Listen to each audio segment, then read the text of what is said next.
You know how like when you meet a girl and you're like, oh my God, she's the perfect person. Like I can't find any flaws. Like she's like, there's always a flaw, and this is it.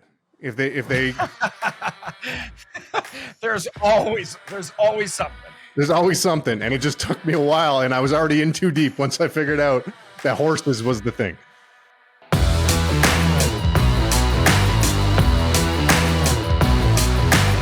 Welcome to Drunk Real Estate.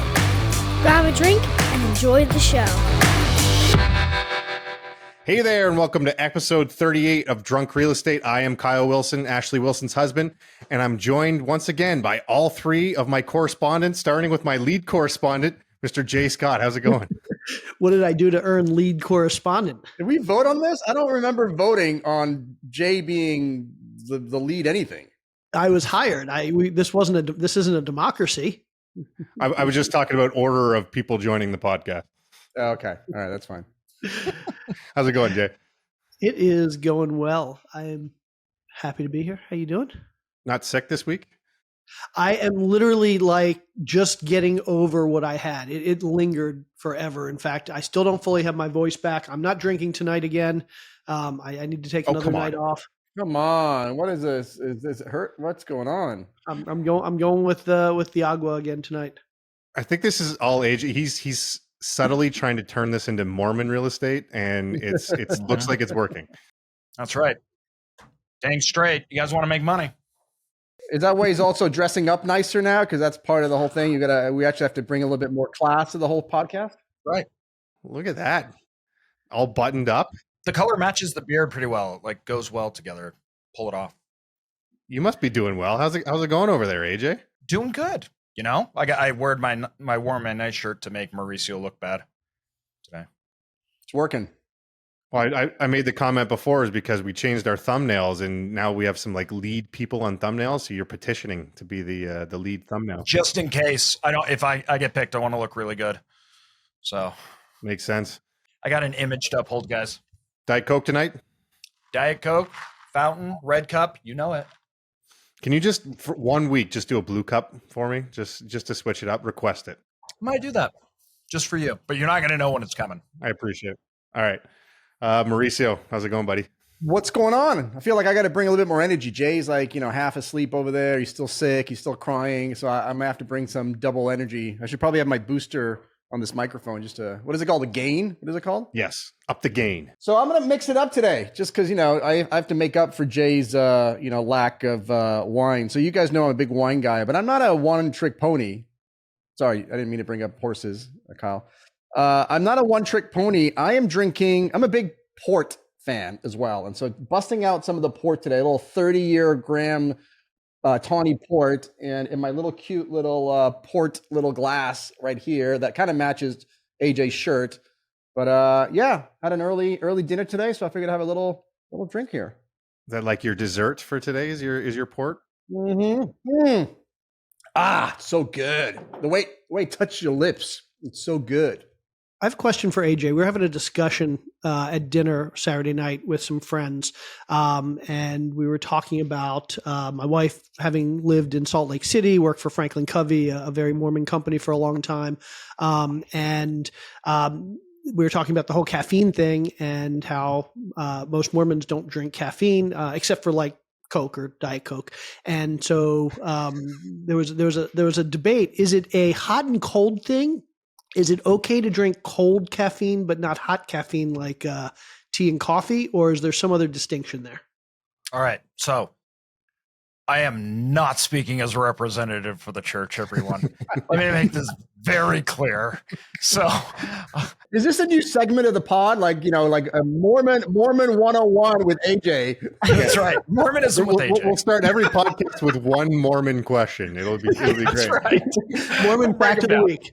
Yeah. So the church came out with what was called the word of wisdom, and it was basically to stay away from drugs or anything that would impair your ability to think for yourself. It just to be healthy, right? It has all this stuff that most people don't even know about, like eat meat sparingly, blah, blah, blah, blah, right? They call it the word of wisdom. At the time when it was enacted, it was against coffee and tea hot ones because coffee and hot tea have caffeine, right? It's never been stated caffeine though, ever.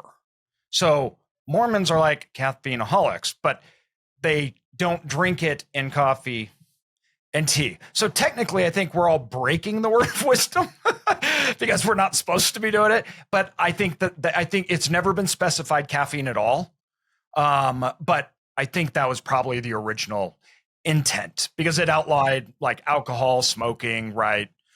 So that's Mormonism in AJ's mind. Okay, so yeah, and because the question came up at dinner, could you drink iced coffee? No, it outlines coffee, not just hot drinks. Yeah. Okay, so it's coffee. Yeah. Okay, I now have an answer, and I have dinner conversation for Saturday night. That's right. AJ sounded very much like the SEC staff when you go to these lawyer events and they say, I'm not speaking for the commission. I'm not here speaking on behalf of the Securities and Exchange Commission. These are my own personal opinions. Whatever I say is my own personal. It sounded just like AJ.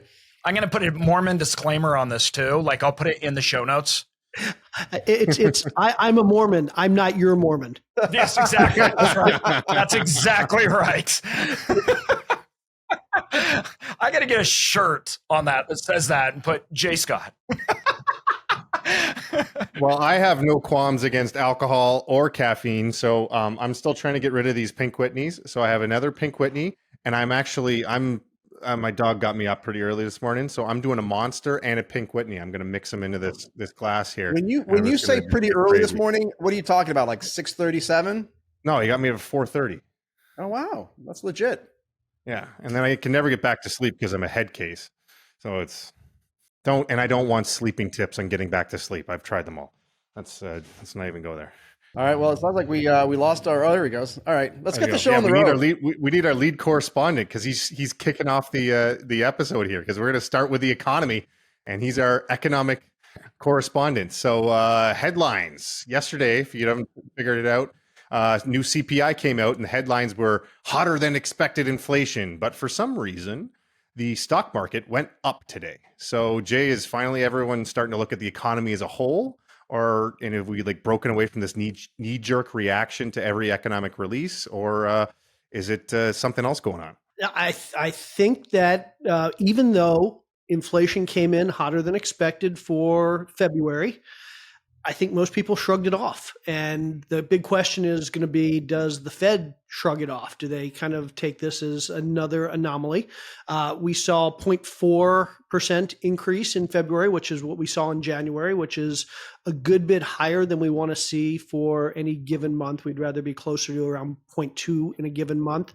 But it's been pretty consistent over the last few months. And also there's some talk that January and February tend to be a little bit hotter just for seasonality. So I think for the most part, this has been written off. But I think when we dig into the numbers, there's actually some interesting numbers here that are worth looking at in more detail. So again, we came in at 0.4, 3.2% year over year. So basically, according to the government, prices have gone up about 3.2% between last February and this February.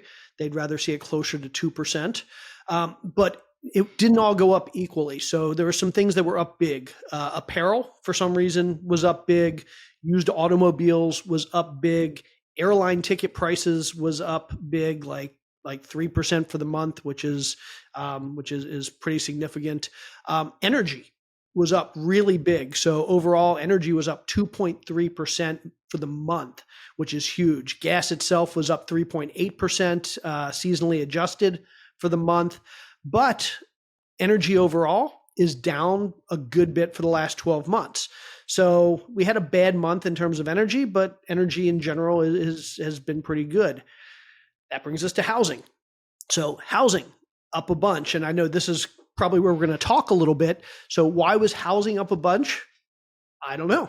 I mean, we talked about this lag effect, and so I want to bring up an image here because we've talked about this lag effect for housing. Sorry to interrupt, buddy, but when you say housing, you talk about like rents or owner's equivalent of rent, or you talk about home prices, like.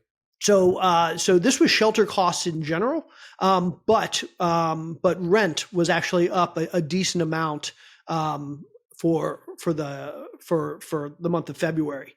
And so it led me to kind of do a little bit of investigation, because we always talk about the fact that rent and shelter are lagging, and we talk about 3, 6, 9, 12 months lagging. What does that number really look like? And I've never really dug in. It's always been one of those things that's just a rule of thumb that you talk about. It uses a disclaimer. But I did find this chart, and it's funny because before I found this chart, I was thinking of building a similar chart. But as usual, I never have a truly unique thought. So somebody got into this before I did. And so what you see here, for anybody that's listening, is it's basically a graph of rent CPI, so inflation in rent over time, compared to, by the government's numbers, compared to the Zillow Rent Index. And in theory, the Zillow Rent Index should be much, much closer to real time than the government CPI numbers. And so for anybody that's listening and not looking, I'll describe this as basically, if you look at the government numbers, we saw the rent CPI start to go up around July of 2021. We saw the government numbers start to go up around July of 2021, but the Zillow numbers went up very, very quickly. By January of 2022, we were like a big peak in rent prices. The government data, the government rent CPI data, is more lagging. And so we see the peak there about a year later, so closer to January or February of 2023. And so based on this, and I'm not saying this is scientific, but based on this, it's pretty indicative that when it comes to at least rent, that we're about a year lagging between what's real time and what the government numbers are showing us. And so if that's the case, basically, according to this graph, Zillow shows us getting back to essentially where we are now, a bottom at around July of 2023. If this is representative of the lag that we would expect to see, then we should expect government CPI, rent CPI numbers to hit a bottom somewhere around July of this year. So all in all, what that's saying is the rent numbers, the shelter numbers for CPI right now are still a good bit inflated, and we could probably expect them to stay inflated until the summer. Well, so I was just looking up as far as, so the Zillow Rent Index, I assume that's skewed a little bit to single families, right? Because we're not, they don't have like apartment rents. Because if you looked at that chart, it went down and it never went like to zero. And so like I'm looking up right now for like the apartment list, and you kind of, I was hoping to have a little bit more time to pull the chart up.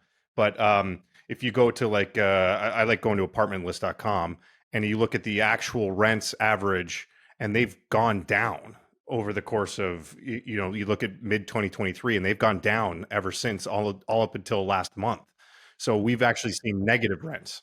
Yeah, I had a handful of disclaimers that went with that chart, and that was certainly one of them, that Zillow data is going to be skewed, one, to a certain asset class, which is single family houses. Two, it's going to be skewed towards areas that are most likely to have houses listed for rent on Zillow, which is probably going to be larger cities. So yeah, there's certainly some disclaimers that go along with that, but I did think it was interesting just from a macro standpoint that it could give us potentially some semblance of an idea of what that lag actually is, because we always talk about, is it 3 months, is it 6 months, is it 9 months, and I've never had any data to really support it one way or the other. Yeah, like again, this is like, I mean, I've kind of given up. Maybe I'm getting old and grouchy, but I've kind of given up really paying too much attention. Not that I'm not paying attention to numbers, because obviously everybody else is paying attention to numbers, so that matters. But in terms of really believing what these numbers are, I mean, the stat that I'm looking at here, the Bureau of Labor Statistics for this February, I mean, rents supposedly over the last 12 months were up 5.8%. And you guys are a much better barometer of what rents are being. But if you're going to tell me rents have been going up 6% last year, does that sound anywhere near where it's at in reality? Or has it been more flat to maybe going a little bit? I know at some point it was going lower, and maybe it's flattened back out. But I would trust my clients, you guys, more about where rents are than some government, statistic. And again, it's important because everybody's reading the stuff, so people are making decisions based on this data. So even if you don't agree with the data or you think it doesn't make any sense, the fact that other people are and making investment decisions based on that, then to that extent it's relevant. But it's just like the jobs report. It's like at this point, they're just a bunch of numbers, and I don't really trust them. But again, if you think of this data as lagging for a year, then that 5% increase over the last year is actually a 5% increase for the previous year, which I don't think is too far off. If you look at the 2022 numbers and you factor in single family as well as multifamily, yeah, I could see somewhere in the 3, 4, 5% range. We did see significant growth, especially at the beginning of that year. Yeah, but we're now making our own adjustments. It's like, I know this is, first of all, I'm not sure the government's telling you it's lagging, but like they're counting it as if it were true today. And the CPI numbers that came out, the 0.4 for the month of February is based on this 5.8 number, which we all agree is lacking. And now we're all guessing as to, well, is it a year lagging? Is it 8 months? Is it, we're doing all this other research that completely changes the actual real number of the CPI. And again, I've always argued anyway that CPI is just, obviously it's an index. It's a consumer price index. It does not equate to actual inflation, like inflation in terms of rising prices. This is just the index that's gone up, 0.4%, in February, which by the way, if you annualize that, that's 4.8%, right? So I know the year over year it's 3.2, but if you annualize the 0.4, you get to 4.8% CPI. But again, it's just a government stat. I don't think anybody here is thinking that that's the true inflation number that real people see in the grocery stores and in their rents and their car payments and their insurance. I mean, we all know insurance is even on. I mean, auto insurance is on here that's showing like a crazy 20% increase. But we all know in the real estate world, everybody's struggling with, among other things, insurance premiums are going through the roof. That's causing a huge inflation on the real estate side, and that's not even registered here. You mentioned the grocery store. That was actually good news from the CPI reading for last month. We saw flat food costs, so food commodities was flat for the month. I figure I'm going to throw in a little quiz for you guys. Let's have some fun for the listeners too. So I found a few particular products that have moved a little bit over the last year, and I'm curious if you can guess the prices year to year. So let's start with a dozen grade A large eggs. Oh, where do you think? Stop with the eggs. No, this is important. This is really important because everybody's talking about how expensive eggs have become. So where do you think a dozen grade A large eggs was last February of 2023? Are we talking regular eggs? Or are we talking organic, pasteurized, free range? Like what exactly are we talking here? Kyle, what do you think? I refuse to participate in this. AJ, what do you think? What do I think it's at today? What do you think it was a year ago, and what do you think it's at today? Jay, what about me makes you think that I look at what eggs cost at the grocery store? Call your assistant, AJ.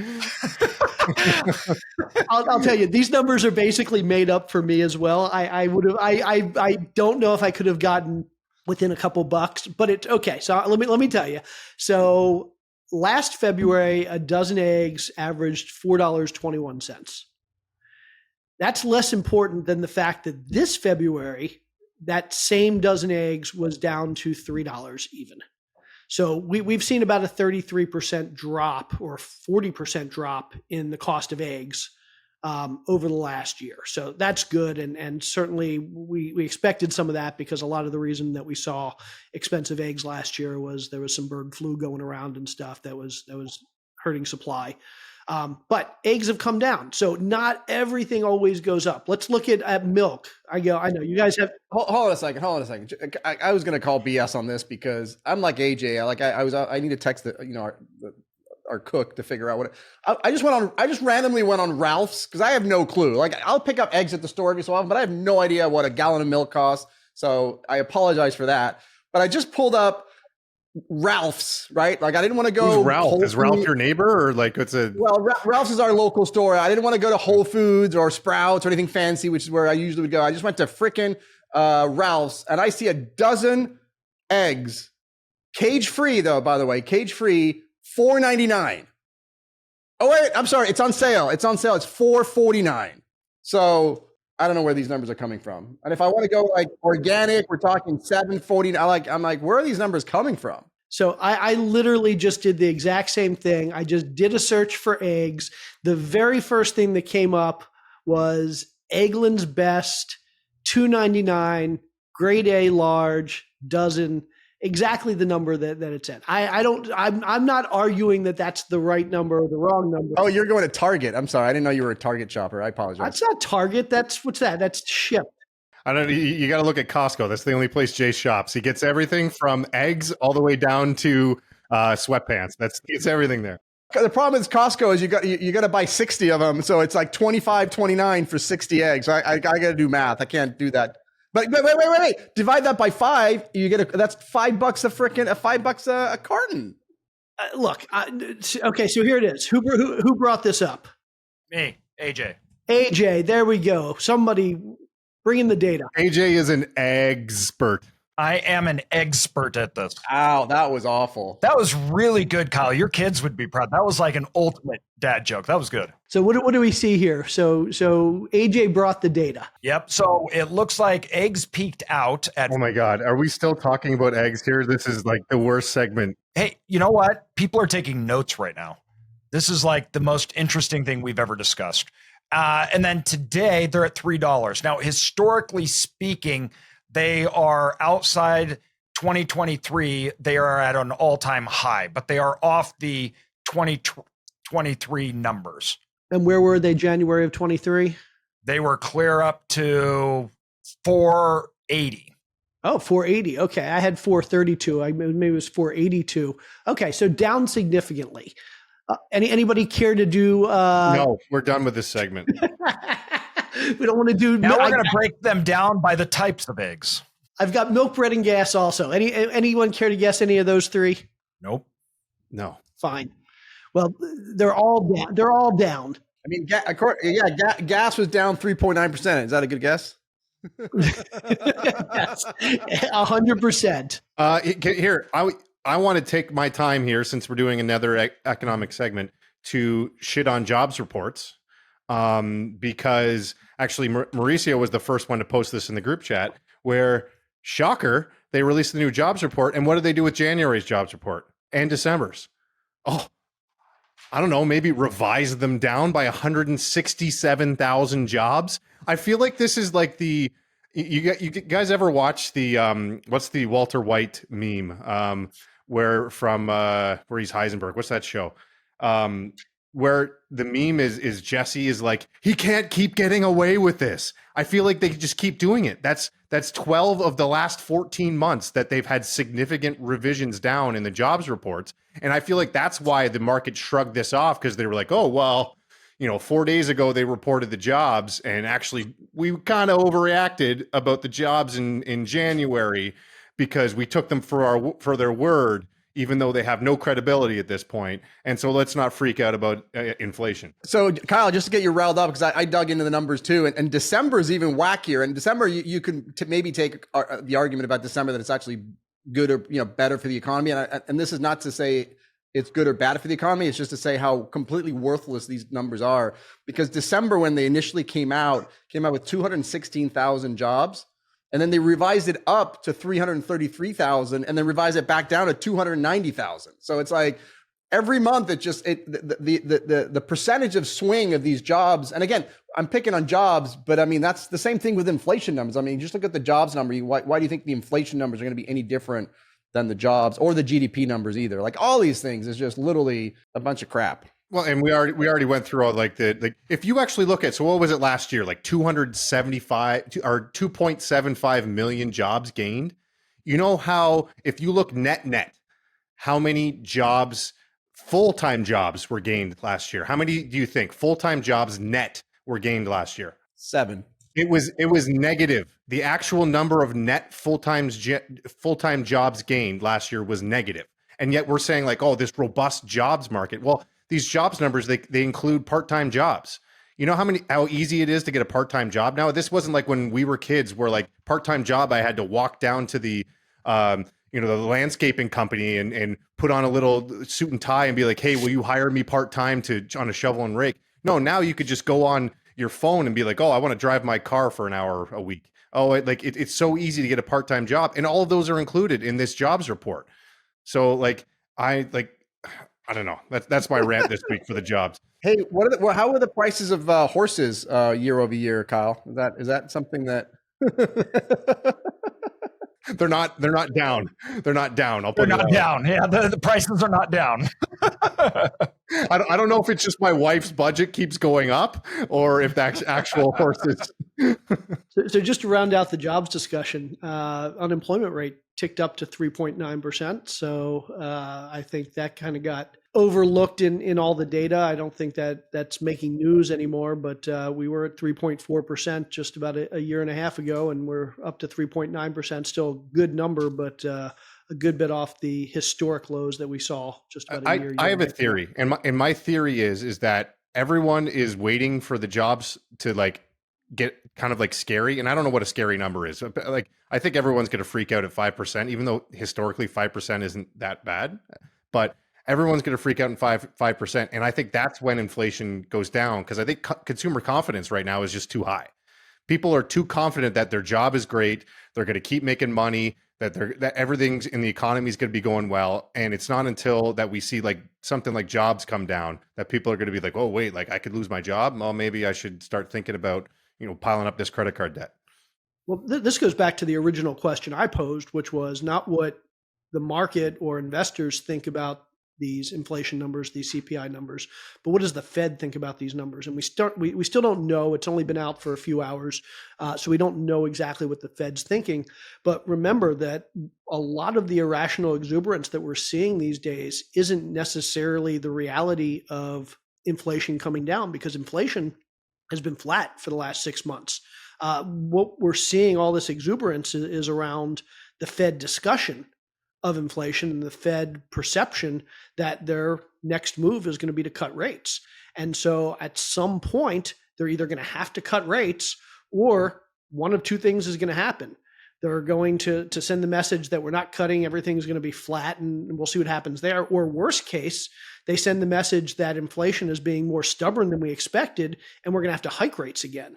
And I suspect that if the Fed pivots their pivot, and has to hike rates again, I suspect all hell's going to break loose. So no one's looking for a hike though. Yeah, but that's really all that matters. Like, is what the Fed is communicating to the market, and all this other noise is just trying to anticipate. Well, based on these numbers, the job report, the GDP, and the CPI, what is the Fed going to react? Because it's really, that's the most important thing: is are they going to cut? If they are going to cut, how many times are they going to cut? OMG, they're going to potentially go. Did I just say OMG? Oh my God, they're actually going to increase rates. That's really what's going to move these things, and it really has nothing to do with the underlying soundness of the economy or lack thereof. Yeah, but at some point, like, how much longer are we going to believe the Fed that they're planning to cut rates when inflation is staying high? I mean, at this point, I don't think anybody believes that a rate cut's coming before summer, and there's only a 50% chance of a rate cut being priced in for July. So, I mean, we could be talking, and we've already said that we probably won't get one right around the election. So it's very possible we're not going to get a cut before the end of this year, November, December. And if that's the case, the Fed can say anything they want, but if the market doesn't believe them, things are going to start to change. You're a little bit off there, Jay, because it's actually July's at 80%. If you add them two up, but June is now at 57% chance of a cut. But I thought was more interesting is if you look at March, we're still a week out from the meeting, and March is already at 99% chance of no action, which I've been watching this for a while, like 99%, like usually it's like 97, 96, sometimes 98. It's at 99%. Where was that number at the beginning of the year, Kyle? I mean, that was like a 50% chance of a rate cut, or where was it? So if you go back, it's really easy for me to look a month ago. Like even a month ago, it was at 84. So like, but you're right. It was back in beginning of January, it was like 60%. It was on the other side chance of. They were all assuming there was going to be like 73 cuts this year, and Yeah, we talked about that last week. I think it was 7 market was pricing in. So all right, I think we're beating this thing to death. Unless you want to talk about organic eggs instead of regular eggs. Well, yeah, no, let's just keep it going. Let's rip on my top 10. Yet we just spent 10 minutes on eggs. All right. Well, let's keep it rolling with the economy then, but move on to AJ. And so we talked about a bunch of different economic indicators, but one we didn't touch on was GDP, and probably because this is one that's most often misunderstood, so it's a little tough to talk about it. So we thought we'd do a little segment breaking down GDP and why it matters as an economic benchmark. So, AJ, why don't you enlighten us? Yeah, I think a lot of people talk about GDP, but we don't really talk about what it is, right? It's like, okay, this is just the economy and it's growing, or it's not. And I think it's really important to understand how different sectors and things impact GDP, right? So this is why during some recessions, some industries not only don't feel it, but they actually are growing and they're doing very, very well. And so the GDP is an aggregate of all production. And what I'm going to all show here, but we'll talk if you're through it, obviously, if you're just listening.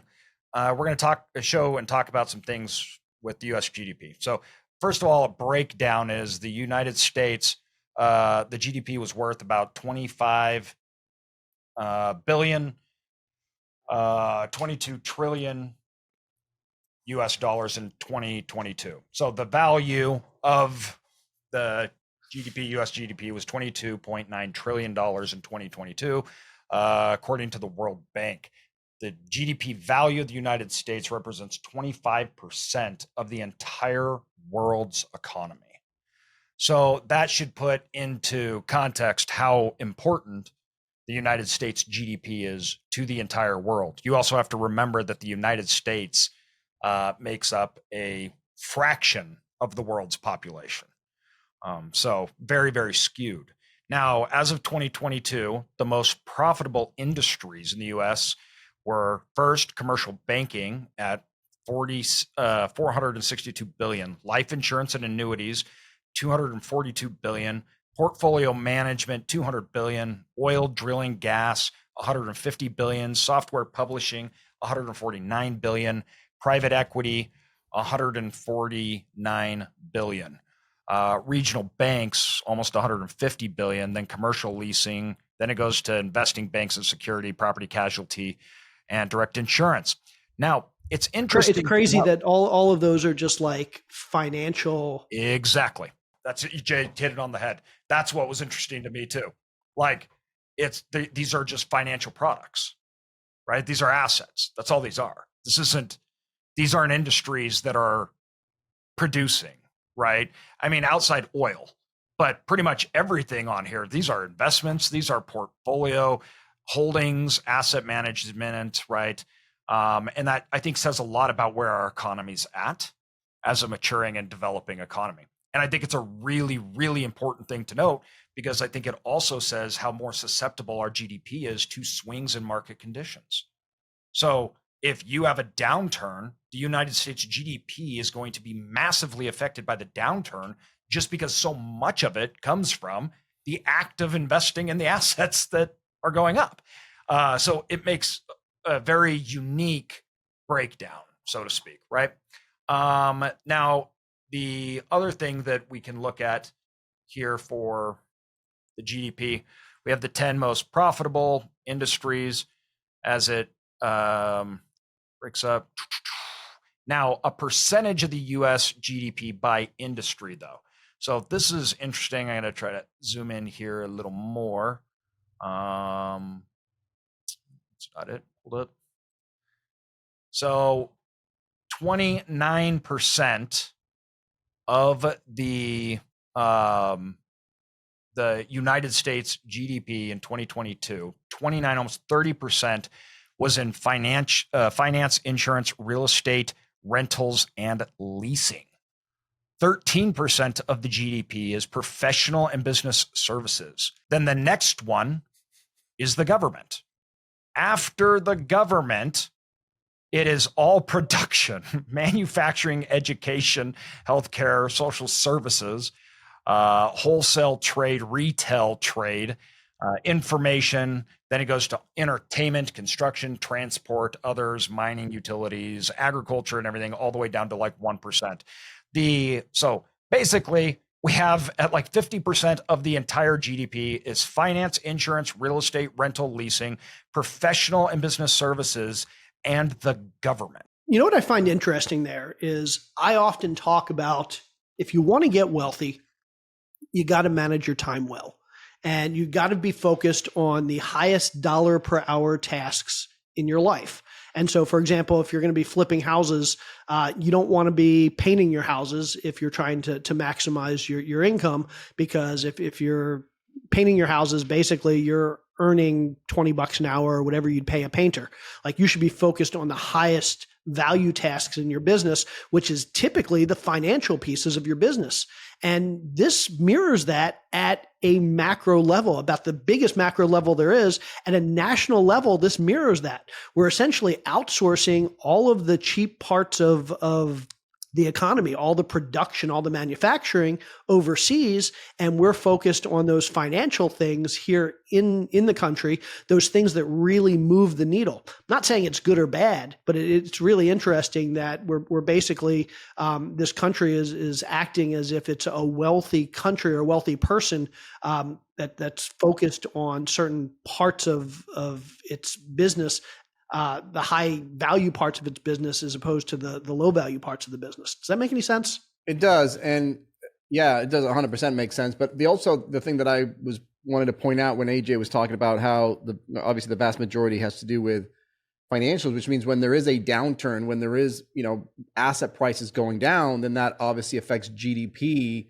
significantly or disproportionately, which, guess what, increases our debt to GDP ratio, because our GDP goes down, our debt remains the same. So our debt to GDP ratio goes up, which is another reason why, governments generally don't want the assets to go down, because that'll hurt their ability to repay their debts. And so that's one of the reasons the government typically has a huge incentive. And when I say the government, I'm going to throw in the Fed to do stimulus and to keep those asset prices high, because it's in their best interest to do so and keep the GDP numbers going, because it's so financialized these days, and it's the production part is so much lower. So the overall market size is interesting for real estate when you look at the sector. It's $13.3 trillion.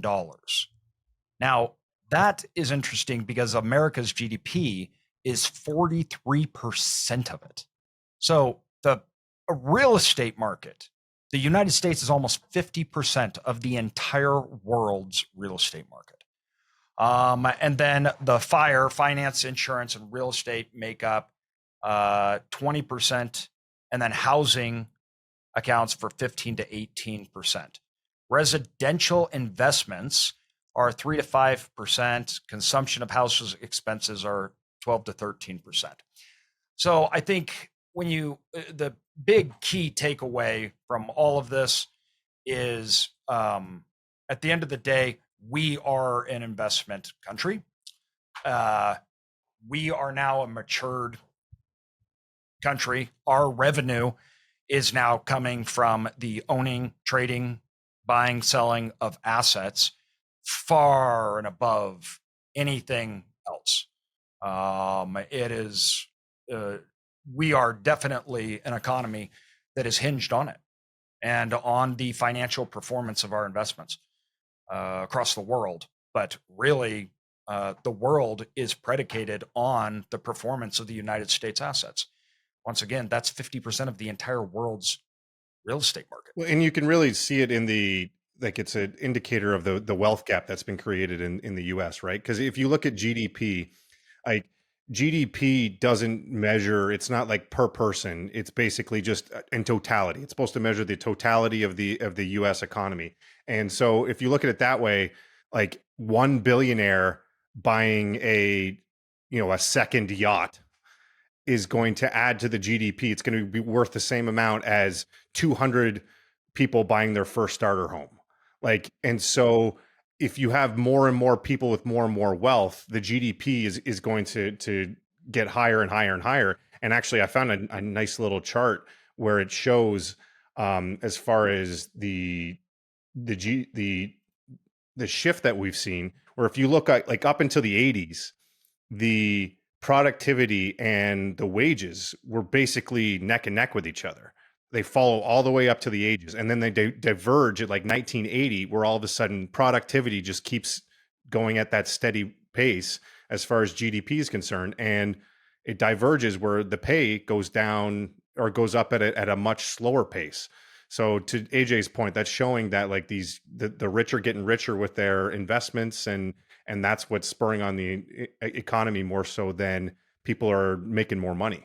it's a self-reinforcing thing. And this is also why, though, once again, we see such huge swings in the overall. When if you look at like 2008, it can be very much the tail wags the dog.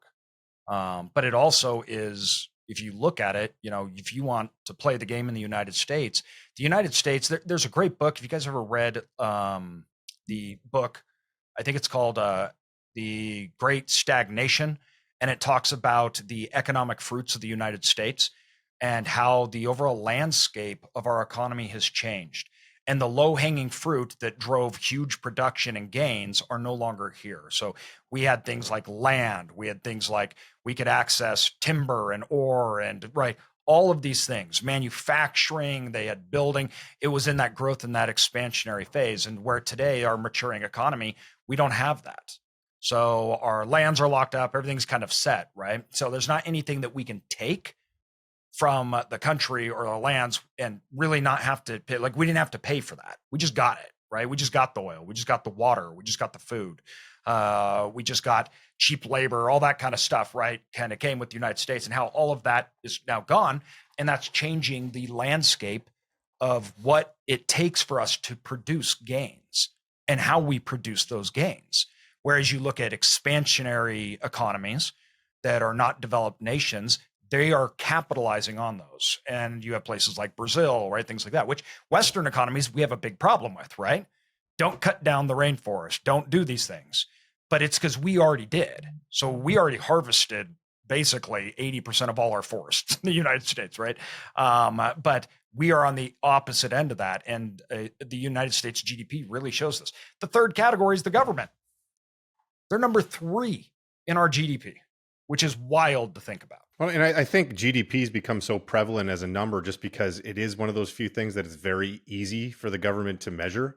Like, it's not like these jobs reports where they're having to call up and do these surveys and like they're only getting 40% response rates, and they're doing seasonal adjustments and birth death adjustments and all these different things. GDP, you could just take the numbers. Like, you can just pull those actual top line numbers and you don't really have to dive in below them.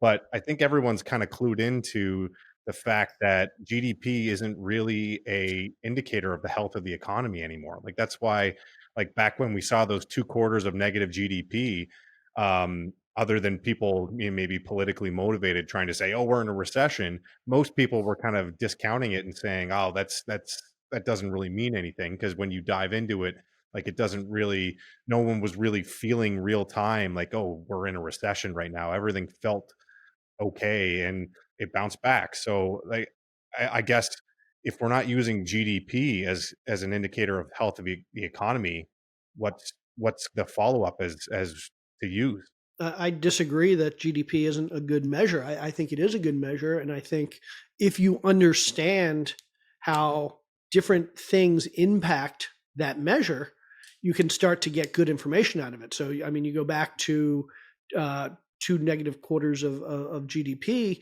there was good explanation for why we saw 2 negative quarters of GDP. And a big part of that was trade imbalances. So when we look at our GDP, we can't just look at, we're not in a closed system. That's not just a nationalistic system anymore. We're in a global economy. And so we also have to look at how much we're trading with our trading partners. So how much money is flowing out to China, how much money is flowing in from China and other trading partners. And when you take all that into account, you start to realize that there's a bigger picture, and there's good reason for why we saw negative GDP for those couple quarters. And when you factor that in and when you account for that, what you actually see is that GDP was actually pretty strong for those quarters.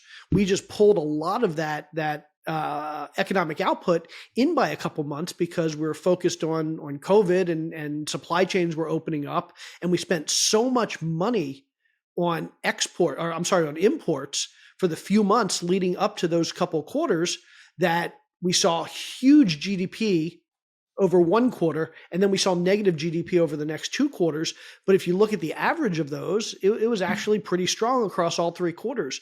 But people don't do that. People they take a snapshot in time and they apply their political biases to it, and they come up with an explanation.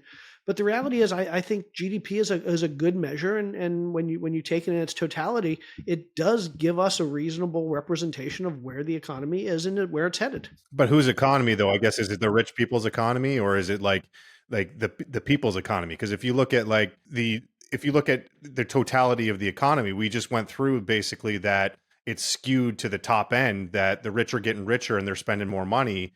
And that's not necessarily an indicator of the 99%. That's kind of more the 1%. So when you say, okay, the health of the economy, who are we talking about? Because if we're feeling real time on the ground that we're doing worse, but the Elon Musks and them are. I'll totally fight against that. I think that's a farce.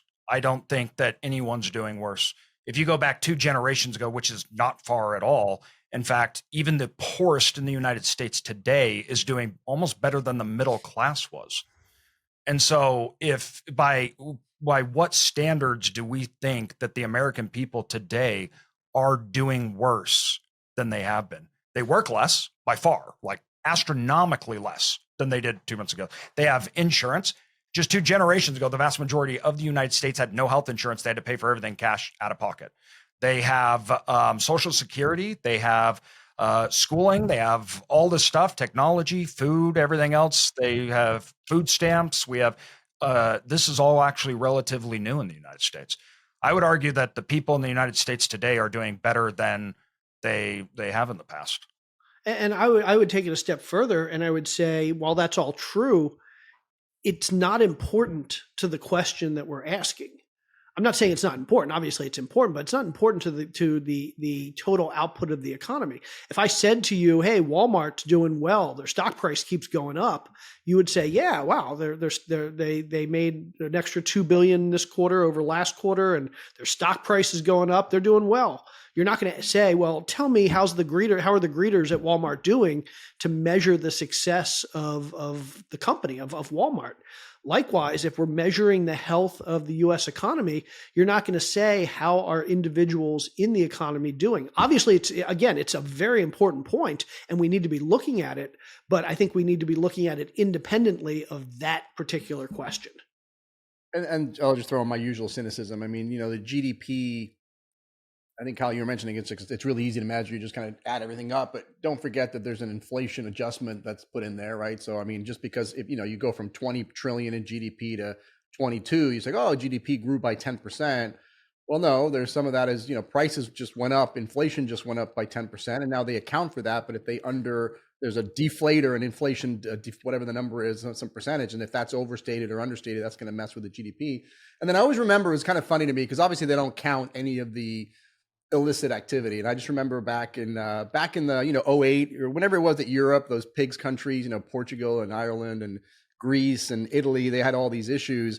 And I remember Italy specifically just suddenly added all the illegal cocaine trade in Italy so that they could increase their GDP by whatever number it was. Cause now they're going to start counting the drug trade that they weren't counting before. And I know it's probably not a huge, I mean, you're throwing such huge numbers out there, AJ, of like literally hundreds of trillions or whatever the numbers were. And, I don't know what gambling, for example, obviously is not part of that number. Well, but you make a better point than you think, because it's not just illicit. It's like any cash business, right? Is not really getting counted. And if you look at historically, I wonder how much is more and more businesses come off a cash-based business and more come on like, an electronic tracking business. I wonder how much of the growth is attributed to that. It's not, to your point, it's probably not huge, but it has to be some sort of indicator. Like, as I know that our landscaper all of a sudden is now accepting Venmo and accepting, like different ways of payment, when it used to be you had to hand them a handful of cash. So like it's got to be moving the needle a little bit. Yeah, but either way, I know you were giving him a 1099, so it doesn't really matter. Of course. No, Kyle's paying in Bitcoin. No, I just have I have eight different landscapers that I paid $599 each. Exactly. No, it's up to 1,000 now. Oh, there you go. So then now I can have 6 landscapers. All right. So should we wrap this up? Do third topic. So let's bring it back to the Corporate Transparency Act. Jesus! Oh, not again. It's interesting because I'm hoping. I'm a bit of a procrastinator. Jay's not so much, and this corporate transparency act. This is a tongue twister saying that every time. It started in January 1st, but you had a whole year. So of course I'm not going to do it in January. Well, Jay started doing his stuff in January, and now it's been a bit of a bumpy ride because let's go through the timeline. It was passed in 2021, and then everyone forgot about it, right? No one really thought about it until all of a sudden it was like September 2023, and it was a couple months away from happening, and then everyone just started freaking out. Like, wait, this is actually happening? We're gonna have to do what? And then it went into effect January 1st, and there was still some like issues of like, what do we have to do? And everyone started scrambling to try and figure it out. And now I'm hearing from Mauricio, it might have been ruled unconstitutional. So do I now have to do this, Mauricio? No, you know what? This reminds me that when I did the episode on you guys, if you're watching this, you have to go back and watch whatever episode we introduced the topic of the Corporate Transparency Act, which was probably in early January, I'm guessing. Because number one, AJ and I were together. We were live. We were actually at my partner's Bethany's house, and Jay was just schnockered. Like Jay had already had like 2 bottles of wine before we even went on. So he was like going off on the Corporate Transparency Act. He couldn't understand. It was like a really funny episode, and we're not going to rehash. And I remember I got all paranoid that people were going to steal my all my data.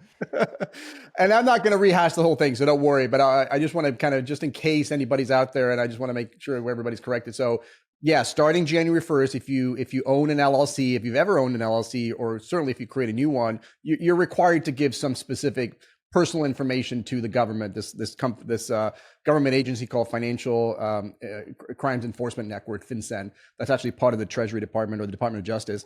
And whatever, you got to get their name, personal, your address, your home address, your date of birth, driver's license, like all this personal information, you've got to give it to the government. Everybody was up in arms because there's privacy issues and this, that, the other. For new entities for this year, you actually only had 90 days. So if you filed something in January, you have till 90 days after that to get it filed. But to Kyle's point, if you filed something last year or the year before or 10 years ago, you do have till the end of the year. But what's interesting is that there's a small business association, the National Small Business Association, actually challenged this rule on the grounds that it was unconstitutional, invasion of privacy, the Congress overstepped its boundaries, and they filed a lawsuit in the Northern District of Alabama. And literally about 2 weeks ago, March 1st, the judge there actually ruled that the Corporate Transparency Act was unconstitutional, that in his analysis, Lyle Burke is his name. In his analysis, Congress did not have the power. It kind of overstepped its boundaries. Its enumerated powers was not allowed to, it was not allowed to pass this law. And so it found it unconstitutional, which of course, everybody started like, oh yeah, it's unconstitutional. I don't have to worry about it. This is great. And I was pretty quick to come out on Monday morning that that's not what this means. There's a process, and it's up I'm not anybody's attorney, just like the Mormon disclaimer. I'm not your attorney. I am an attorney, but not your attorney. But we are certainly advising our clients to continue to proceed to file all their stuff. That's not a controversial. That's actually the way it goes.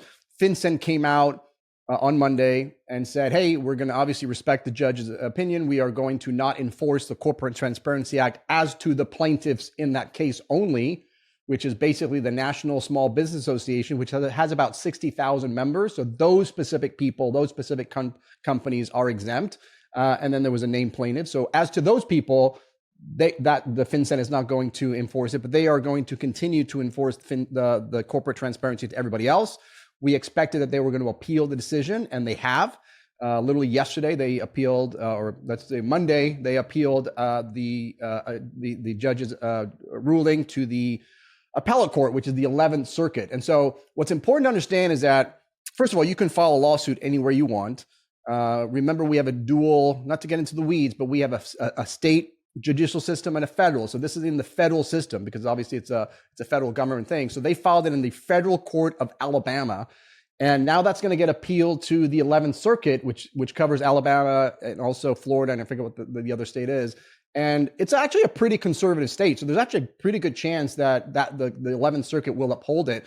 But that doesn't mean, Kyle, that you in Pennsylvania are somehow, you don't have to file anything. Like you could, in theory, file the same type of lawsuit in Pennsylvania, but a Pennsylvania judge or a Pennsylvania court is not bound by the decision of the Alabama judge. It can take it into consideration. We'll probably look at the decision and look at the arguments and why they did it, but they're not bound with it. Just like if you file something in Florida, Jay, which is under the 11th Circuit, it's not binding yet. And so what's going to happen is we predicted it was going to get appealed. It was. And then the 11th Circuit will say whatever it's going to say. But again, California is in the 9th Circuit, and the 9th Circuit could say something different than the 2nd Circuit, than the 5th Circuit. I mean, we have 13 circuits. And so what's going to happen is it's going to get appealed to the circuit judge, and then it's going to get appealed to the Supreme Court. And then the Supreme Court will be the final decision. If the Supreme Court says, hey, Congress did not have the power to pass this law, and therefore we're finding this unconstitutional, then yes, at that point, Kyle, you no longer have to file your entities. But let me tell you, the Supreme Court is not going to get to it by the end of the year. I can guarantee you that. It's going to take a little bit of time. So I think there's going to be a ton of new lawsuits going to be flying all over the place. People are going to file lawsuits probably in every single state. And honestly, each state is going to decide differently. Like there's no surprise that Judge Lyle Burke is a pretty conservative judge. I mean, you can pick where you file it, and they picked it in a district that was conservative, and the odds of them getting a conservative judge, which is usually random, is high, and they got a conservative judge. And again, the 11th Circuit is pretty conservative, but if you get it filed in California, you got to deal with California judges. They're certainly not conservative. The 9th Circuit is certainly not conservative. So there's a good chance you'll have an 11th Circuit saying it's unconstitutional, the 9th Circuit saying it's not, the 2nd Circuit saying whatever. And so you're going to have all of these. It's going to be a little bit of a disarray. But until the Supreme Court lays down the law and says, hey, it's unconstitutional, then I would recommend you keep filing the sucker. What's the logic behind this federal judge saying we're going to not have it apply to you, the plaintiff, but still have it apply to everybody else? I mean, I assume he has the ability to say, no, this is unconstitutional. I don't think the judge said that. Didn't the, what was it, FinSec come out and say that? No, the judge's ruling was specific. Yeah, the judge's ruling, again, we're talking about a district court. We're not talking about some appellate jurisdictional like Supreme Court. So it only applies literally at this particular level. It's going to apply only to the particular plaintiffs that filed that claim. And so now that it gets into the 11th Circuit, if the 11th Circuit rules that it's unconstitutional, you may have an argument that anybody that falls underneath the 11th Circuit, because then what happens is that if Jay, for example, files a lawsuit himself in Florida, which is underneath the 11th Circuit, I believe, pretty sure that is, and he sues the federal government. Well, now he's got an appellate court, the 11th Circuit, that says it's unconstitutional. So that is binding on all the judges underneath the 11th Circuit. So you have a pretty good chance of winning that. So as this gets higher and higher and higher, it's going to start covering more and more geographical areas and cover more courts, so that when you're in front of a judge, you can now point to that, assuming it does get past the 11th Circuit, you can point to an 11th Circuit judge that covers everybody underneath them. But again, it doesn't cover me in California or Kyle in Pennsylvania or AJ in Idaho. Wyoming's the big concern to me, because Wyoming is like, and there's a couple other states, I think Nevada too, but there's a bunch of states that are literally like known as, okay, you don't want anyone to know that you own this LLC, then you go to that state. And I know Wyoming's one of them, and it's kind of like an asset protection thing. Yeah, but I mean, we've talked about that before too. So this is not a public thing. So, and again, I know we can be facetious, and we don't know if somebody files a Freedom of Information Act, but right now, as it's written, the information, the private information that you provide the government is supposed to stay within the government, right? It's only for the FBI, for the IRS, for the Department of Justice.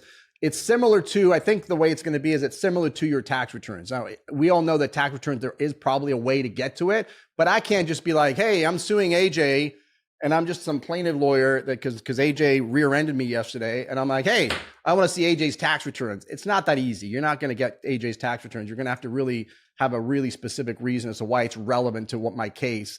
Just to see how much money he made, or what assets does he have, or what's his personal address, or whatever information you're giving, which by the way is not super, maybe relevant. But anyway, my point is that the privacy doesn't get affected in this stuff. Wyoming is still a great place to go for privacy. Wyoming still doesn't keep track of anything. You would have to literally get, and I'm sure it will get challenged. Somebody will file a FOIA request, a Freedom of Information Act request, and we'll see what the results of that is, because obviously, if people can just file a FOIA request and get all the information, then that kind of puts a little bit of hole into that stuff. So what is the likelihood? I mean, you said that the Supreme Court's not going to take it up this year, but what's the likelihood that some federal court above Alabama, and I thought I understood this stuff pretty well until this conversation. Now I realize I don't understand this at all. But what's the likelihood that one of those higher courts could basically issue a stay? Like, they can't necessarily say like yes or no formally. It can still be appealed, but they can say, for right now, we're not forcing anybody to actually do this. Yeah, it's usually the other way around. So a lot of times what happens is the judge will rule something and whatever, some controversial, some ruling, and they will actually stay their judgment until it gets appealed. I don't think that's happened quite yet, but that's probably going to be something they're going to request because they probably want to go after the 60,000. So it's not uncommon for them to be able to get granted. They're going to ask the judge, hey, I want you to stay, meaning pause your enforcement of your decision against the National Small Business Association until this thing gets appealed. But it's not super complicated because we are in federal court. So literally we have the district of where we are now, which is the Northern District. So we have a bunch of little districts, and then above that is just the circuits, right? So that there's like I said, there's 13 circuits or maybe 16 circuits. I probably should know that. I apologize. And then after that, you get to the Supreme Court. So it's not like you have multiple layers of appellate. I originally said I was pretty confident that the 11th Circuit would uphold the decision. What was interesting, where it might have been a little bit of a mistake or leaving a door open, is that the judge only addressed the point about Congress not having the actual enumerated powers, because they were arguing, look, we have a commerce clause, so we can regulate commerce between states. We've got it's obviously for tax evasion, so we have the foreign powers, like all these constitutional powers that Congress has. They were arguing that's how we get this law, and the judge kind of knocked that down.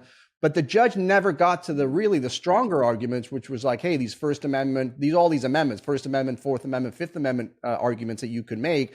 The judge didn't touch those. They just said, hey, because they can't do it on the enumerated, we don't have to address the others. So it is possible that the 11th Circuit looks at this and says, they may agree on the Constitution, on the amendment part, but they're like, hey, on this enumerated powers issues, I kind of disagree with you, so I'm going to send it back down to the judge to rule on the other issues, and then it has to come back up, which just means it's going to take even longer. So the procedural part of this just takes forever. It's not something that happens quick unless it's a real emergency, like, obviously like, Trump not being able to be on a ballot. Obviously that can't wait 2 or 3 years to get through the system. So there are emergency provisions, but this is not going to be one of them. So it's going to have to make its way through the court system. And that just, unfortunately, is as slow as can be. I mean, we're dealing with that kind of a separate section, but like here in California, there's this up in arms on sort of some of the gun control stuff and all that stuff. And it's taken literally a year and a half to get from the initial filing of the district court to the Ninth Circuit to actually make a decision, which actually ended up reversing it. But it literally takes like a year and a half for each step. And now if they reverse it, it goes back down to the lower court and they do it again. And I mean, this could take 3 or 4 years to get through the system. So learn me one more thing. So obviously when it goes to the Supreme Court has the authority to say unconstitutional. It is now no longer binding on anybody in the country. So they can say not just the plaintiffs, but the rest of the country, it's not binding on them either.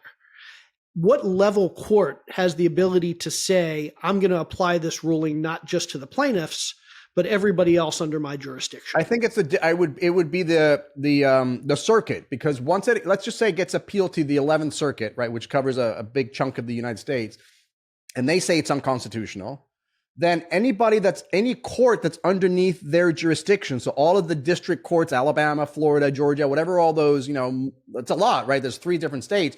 Those will be bound by the decision of the 11th Circuit. So again, if you at that point, but I'm not saying that they're going to, and again, it depends on how FinCEN does it, but you could theoretically go file a lawsuit now in Florida.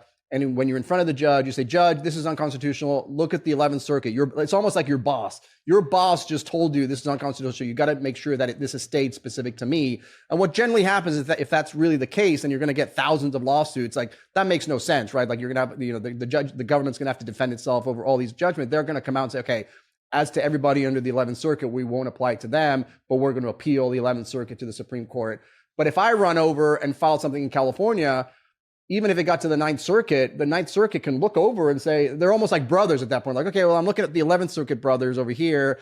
I hear you, but I disagree with you, so we're going to do our own. And it's not uncommon to have different results in different circuits, which is why the Supreme Court would then get involved to, be the tiebreaker almost. It's being, okay, well, you're saying it's unconstitutional, you're saying it's not. The Supreme Court never wants different courts having separate opinions, especially at that higher level, at the circuit level. It would never want a law that's one circuit saying this is unconstitutional, another circuit saying it's not, because they want a uniform application of laws. So that's when the Supreme Court generally gets involved.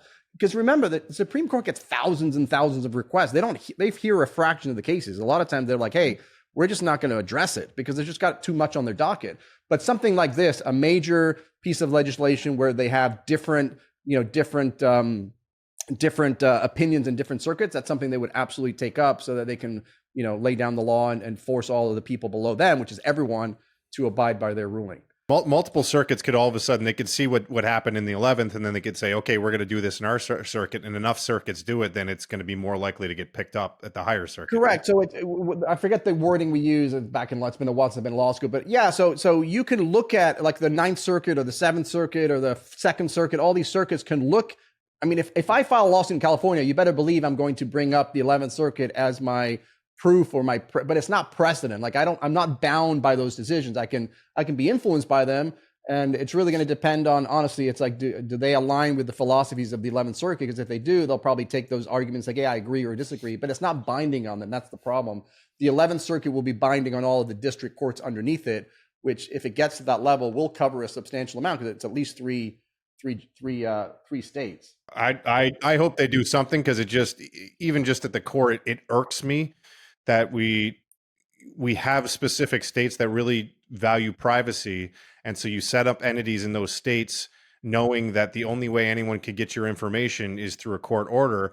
And then, yes, this is only supposed to be for specific, but if you go through this list of like who can access your information, like, yes, it's okay, US and federal law enforcement agencies, but then it gets a little bit murkier where it's like financial institutions that are using it to facilitate compliance with customer due diligence. Okay, now financial institutions can apply for this. And then like treasury officers and employees can look at this. And like it just gets a little bit more and more murky. And we all know that whenever things like this get set up, the government always pushes the bounds of what they can do. Like we saw that with these like Freedom of Information Act, like they pushed these big tech companies and basically just bombarded Google and all these companies with like, okay, requests and information of their users. Like they're going to push it as much as they can. And so it irks me that I purposely set up these asset protection entities thinking that no one's going to be able to get my information unless I do something wrong and they get a court order, that all of a sudden all these other agencies are just going to be able to get access to it. And it's going to get pushed to the absolute bounds of who can request it. Yeah, you're not in Nevada is part of the 9th Circuit. So Nevada and California and Oregon, Idaho, by the way, buddy, Idaho's in the 9th Circuit. So, the 9th Circuit is really liberal. And so I can't imagine if I was a betting man, and I'm not, unless, because poker's not betting, right? That's pure skill. Then I would say the 9th Circuit, if this exact same lawsuit happened somewhere in California, it would be held constitutional. So you'd have the 11th Circuit differing from the 11th Circuit, which again is why the Supreme Court would then get involved and resolve it. All right, enough of this boring legal stuff. Are you going to talk about the top 10? Is the top 10 Corporate Transparency Act memes? Is that what we're going to do in this? No, I'll do a quick top 10 because this was kind of a tap in because we were talking about GDP. So let's just go through top 10 countries in the GDP. So obviously number one, or based on GDP, number one is the United States. America. Number two, I'm sure everyone can guess. China. Then it gets a little bit murkier after that. So what do you think, AJ? Number three. It's probably like India or Russia. Germany. I'm going Germany. Japan, number three. Ooh. Oh, that's right. They just moved up into number 3 a month ago. Yeah, and they're neck and neck. Japan's 4.2 trillion and Germany's 4.1. India, you're right. India has been making a splash. They're only at 3.4. But they have by far the highest annual growth. So like they're coming right back up there. And then you round out the top 10 with United Kingdom, France, Russia, Canada sneaking in number 9. And then Italy is I was surprised Italy made the top 10, but there you go.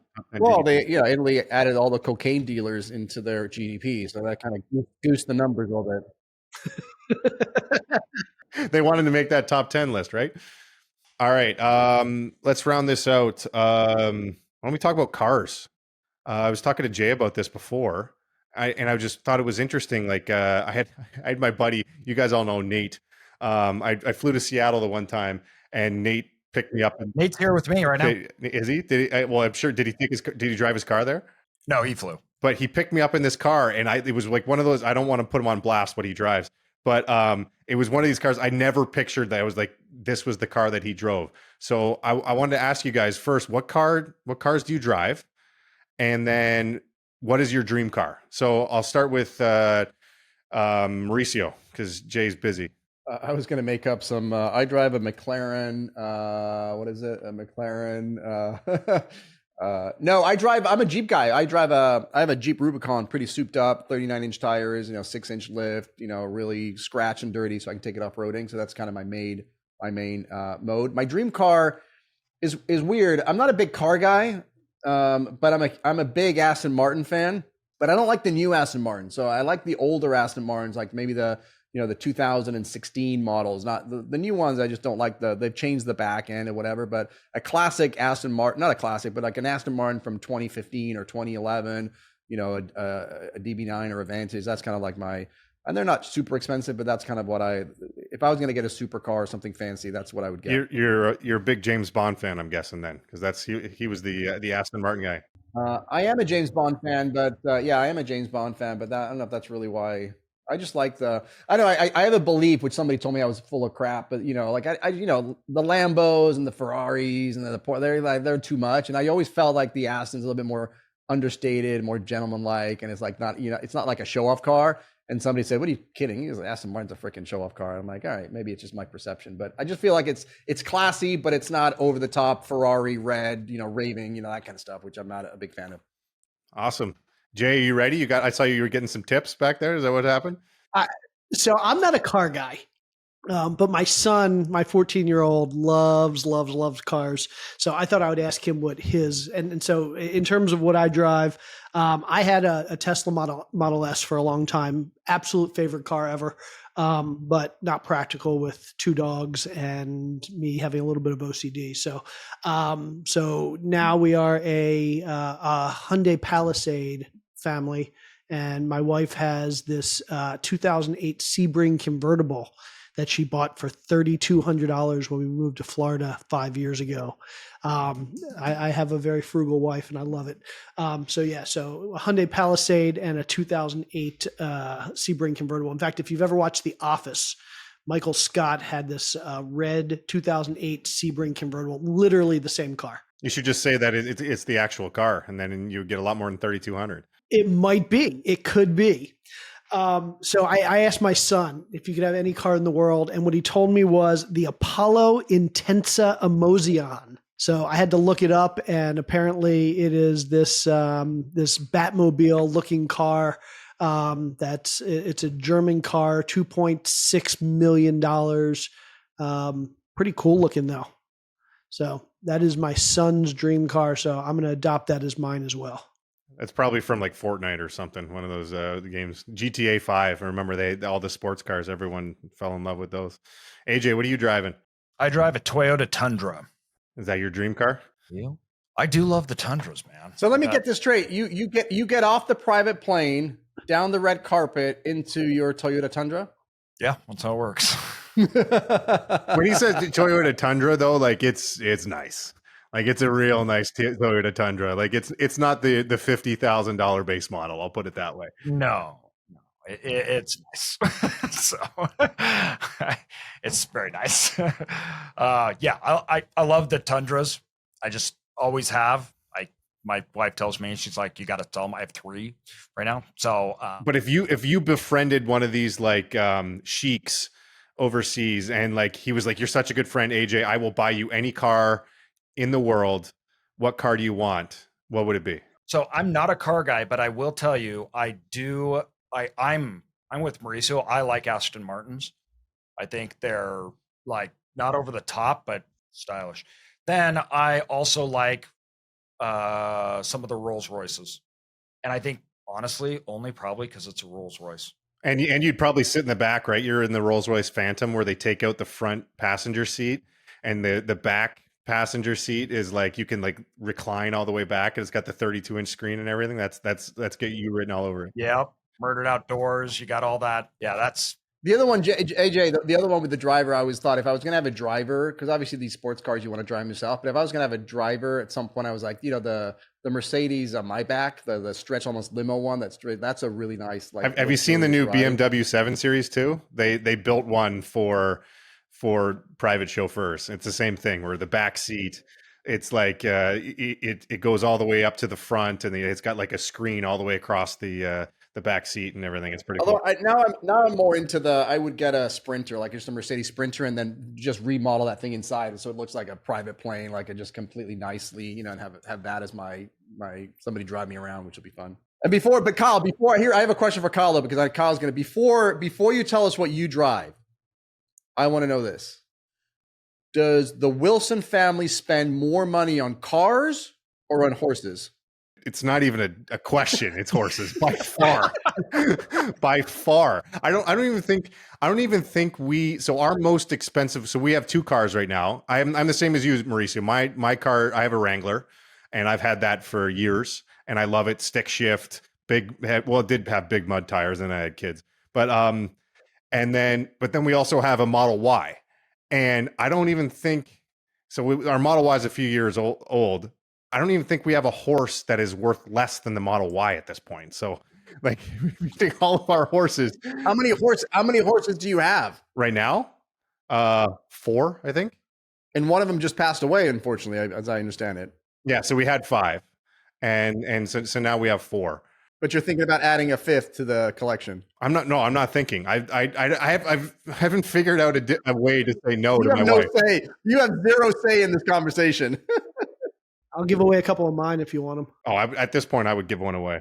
Yeah. So, but it's funny though, because up until I owned that Model Y, I was a bit of a car, like an old school muscle car guy. Like you guys have seen that movie, like Gone in 60 Seconds, like the old Shelby GT, like the 67 GT 500. I was like, for a while, like that's all I wanted. I was like, when I grow up and I make money, that's gonna be my car. I'm gonna get it. But like even those old muscle cars, like they're 0 to 60 in like 6 seconds. And like my family car Model Y is like 0 to 60 in like 4.5. Like the thing just flies. And it's like driving a spaceship. So it's kind of tilted me on edge. And so now I'm looking at, like, you could get some of these used Model S plaid versions that go 0 to 60 in like 1.9 seconds. The used ones are down to like 60 grand. And it's getting to that point where I'm like, hey, like if I have a really good year, maybe like I could just go for that. But yeah. I would highly recommend, because I did this once. If you're traveling, anybody who's listening, if you're traveling, I would encourage you to go on the Turo app and just rent one of these Tesla Model S with the ludicrous mode. It's not that expensive. It's like maybe $100 a day or $150 a day. It's not crazy. It's a lot more than that. I looked at it. It's like 1,000. No, if you get an older model, it's not. I mean, I definitely paid less than $200 a day for the Model S. It was like a 2016 or something, but it did have the ludicrous mode, and man, it is an experience that you hit that gas or not the gas, you hit the pedal, and it freaking just instantly transports you from point A to point B, which is just a real experience. It's an amazing car. All right, let's wrap this up. Let's start with plugs. AJ, you got a plug for us this week? Yeah, I've got. I'm gonna plug my newsletter again. Been working on that one all freaking week, diving into it. We got a really good segment on markets and everything coming out, so you guys can go check it out. Either Instagram, go to the website, and you can sign up for it and get our information we send out through the newsletter. It's awesome. Awesome. Mauricio, what do you got for us? I am pre-launching the book. The book is out, Legal Strategies for Everyone. A website is legalstrategiesforeveryone.com. I'm doing a pre-launch. So if you buy a book this week, shoot me an email. I'm going to be doing an asset protection webinar, probably 2 or 3 hours. I'm just going all out. So if you buy the book, DM me or email me a receipt, I will send you an invite to this 2 to 3 hour sort of free asset protection course, and as a thank you for participating in my newest book, Legal Strategies for Everyone. Just keep in mind, whenever Mauricio tells you to set up that asset protection entity, you're still going to have to tell the government that you own it, and all these people are going to have access to it. Jay, What do you got to plug? We have a little bit of room, just a little bit of room left in our preferred equity fund that we reopened about 2 weeks ago, filled up quickly. But we've got a couple $100,000 left. So anybody out there that's an accredited investor, $50,000 minimum, consistent cash flow, and good returns. So hit me up if you're interested. This is a 506c offering, only available for accredited investors only. All investors involve risk. Please do not invest until you review the entire private placement memorandum. This is for educational purposes. This was not a solicitation of investment or securities. This was purely for entertainment and educational purposes only. So I don't need to say the rest. All right. I'm going to. That's why I always travel with an attorney. This is the best place to plug anything, right? You don't even have to caveat. You know he's going to step in because he drew up the docs for you. All right. I'm going to plug my wife as usual. I'm not going to plug Conference Connect because I know everyone listening to this has already gone and signed up for Conference Connect to check out the speakers and conferences on there. So I'm just going to plug my wife, Badass Investor, on Instagram, YouTube. Go check her out on one of those two and tell her that we have enough horses. That would be nice. Send her a DM. Go check her out. Everybody help Kyle out. Yeah, go Badass Investor on Instagram. Pull up the little DM. I'm giving you permission to slide into my wife's DMs. Slide into her DMs and say, I think you have enough horses. That I would appreciate that. All right, guys. If there's nothing else, my monster is gone. So apparently I'm probably going to stay up for another few hours. Are we all back together next week again? Is that? I'm here. Don't call it a streak here, boys. Let's go. Well, I'm going to go hit the head. So I will see all of you. See you next Tuesday. Later. See ya.